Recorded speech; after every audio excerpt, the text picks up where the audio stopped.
Okay mga kababayan, Chris Ulo po at welcome po rito sa ating YouTube channel. Okay mga kababayan, update, balitang Maynila po muna tayo rito, especially sa Administrasyong Lacuna. Ha? Na kung saan, nako ha, mga kababayan, mukhang gustong-gusto ni Pangulong Bongbong sa Administrasyong Lacuna sa Maynila. Nako ba? Nako, mukhang delikado lalo ito sa mga kalaban, ano? Oo. Siyempre, malaking puntos yan, mga kababayan. Dahil, siyempre, alam nyo naman dyan sa Maynila, napakarami hong taga-suporta ni Pangulong Bongbong Marcos dyan. Mga loyalista lalo. Abay, siyempre, kapag nakikita ng mga taga-Maynila, na mukhang gusto ni Pangulong Bongbong ang Administrasyong Lacuna, ano pang gagawin sa balota sa susunod na taon? Ano pa isusulat? Ano pa? Sino pa ba? Mayor Hani Lacuna. Di ba? Siyempre pagka ganyan, ibig sabihin, gusto ni Pangulong Bongbong ng mga namumuno diyan sa lalawigan ng Maynila. Pero kapag ang isang politiko nagpunta sa Malacanang, tapos hindi nilabas ng 3 oras, kahit naghintay ng 3 hours, hindi hinarap, hindi pinuntahan. Sino kaya yun? Ayun, parang nanaginip akong ganun, parang may napanaginipan akong isang politiko na lalaki, nagpunta siya sa Malacanang para makipag-alyansa sa Administrasyong Marcos, hindi raw nilabas ni Pangulong Bongbong kahit nando doon kasi ayaw niya talaga. Pag nakakaharap yata, mahihiya na siya. Hindi sinipot, kahit 3 oras naghintay, ginawa, umuwi na lang. Oo.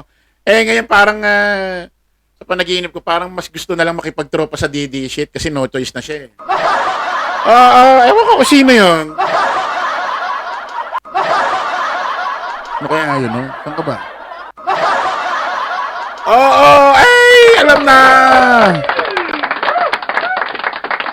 Oy, shoutout dyan sa mga taga-Tondo, especially sa Baseco. Alam nyo ba mga kababayan? Magaling talaga si Pangulong Bongbong, no?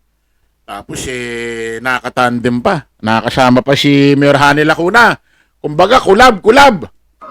Collaboration ito ng magagaling na politiko, ha? Ba? Hindi natin po pwedeng hindi itanggi na magaling si Mayor Hani Lacuna.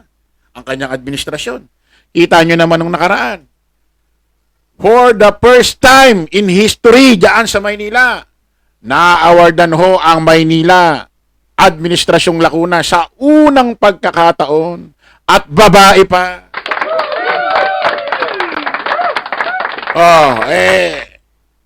Pwede ba natin sabihin hindi magaling? Hindi magaling.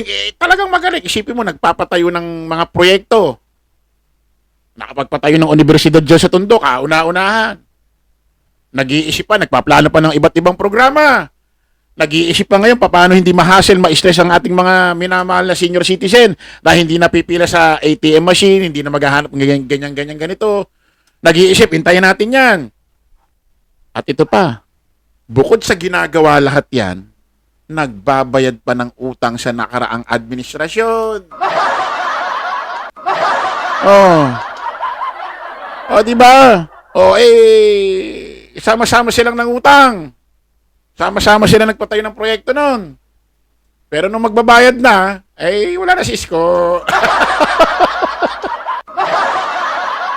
Natatawa talaga ako sa paliwanag na yun. Hindi ko alam pa.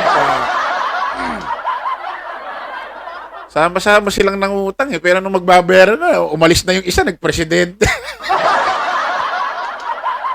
Isipin mo sama-sama ng utang. Pero nung magbabayad na, wala na si Isko Moreno. Sino na lang ang nagbayad? Ang Administrasyong Lacuna na lang, si Mayor Hani Lacuna na lang. Di mas magaling ito. Nagpapatayo ng proyekto, nag-iisip ng iba't ibang programa habang nagbabayad pa ng utang. Kay Isko. Nagpapatayo lang ng proyekto pero hindi pa nagbabayad. Saan ka pa?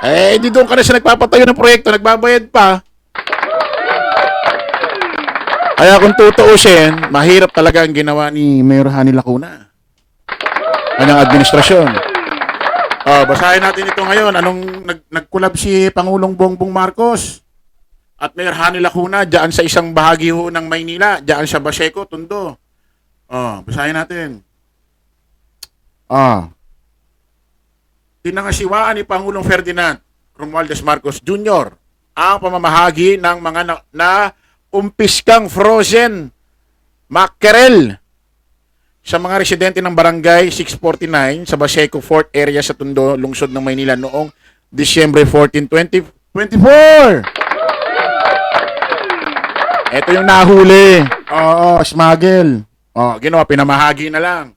Isang container van mula sa 21 na samsam na van ng smuggle frozen mackerel na nagkakahalagang 178.5 million. Ang ipinamahagi ng 21,000 kabahayan sa nasabing barangay. Bawat sambahayan ay binigyan ng 2 kilo ng isda. Ay, saan ka pa? Siyempre, makikita ng mga taga-suporta ni Pangulong Bongbong yan. Nakasuporta ni Pangulong Bongbong, mga loyalista. Kakulab si Mayor Hani Lacuna. Alam na. Nag-iisip pa ba? Kaya nga sinasabi ko sa inyo, mga kababayan, hayaan nyo si Mayor Hani Lacuna tapusin ang kanyang 3 termino. Nung nakaraang termino na 3 taon, 2022 to 2025, nag-isip siya ng magagandang programa, proyekto, habang nagbabayad pa ng utang.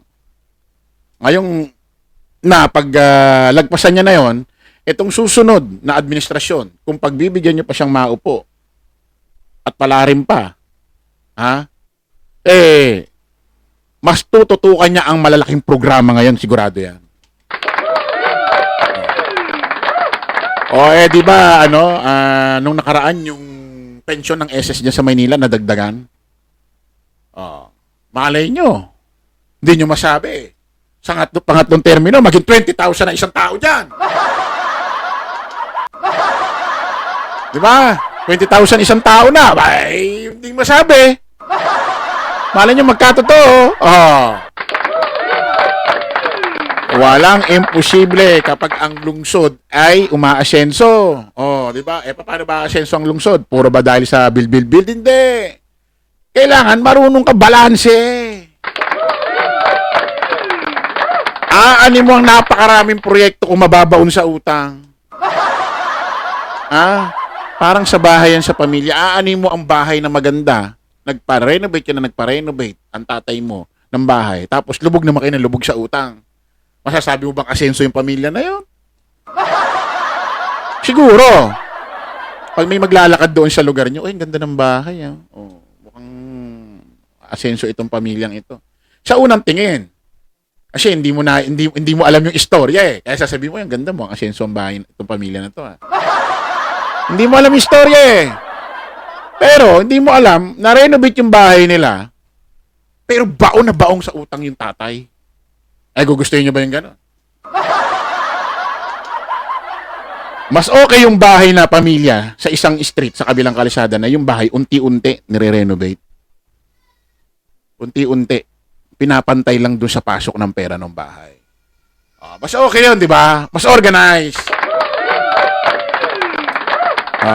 Parang dyan sa Maynila, pinatayo ni Isko yun, no? Ganyan-ganito. Pinatayo daw ni Isko, ganyan-ganito. Pero kasama rin ang administrasyon Lacuna doon, Kasama rin si Vice Mayor Lacuna doon. Kasi Vice Mayor siya doon.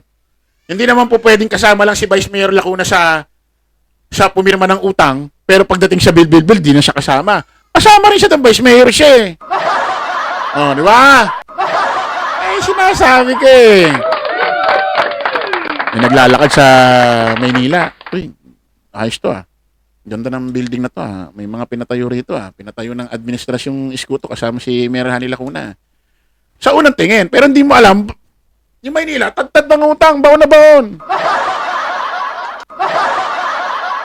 Di ba? Huwag niyong kalilimutan. Nung si Isko, tinayo yung mga build na yan. Si Mayor Hani Lacuna, katabi niya. At sabi pa ni Isko, Hindi lang siya pumirma sa loan. Mayor Hani Lacuna rin. So, ibig sabihin, itong mga ito, nandoon si Mayor Hani Lacuna. Nung ginagawa niya ni Isko yan. Kasama siya. E alin tulad ko lang kumbaga sa Diyos, nung ginagawa ang langit at lupa, nasa sinapupunan niya si Kristo.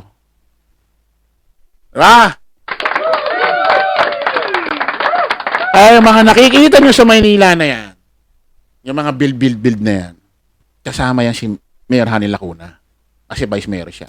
Pero huwag niyong kalilimutan, ngayong nagbabayad na ng utang, wala na si Isko.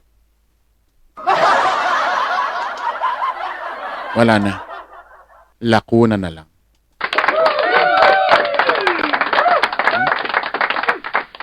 Notik, nabara na naman.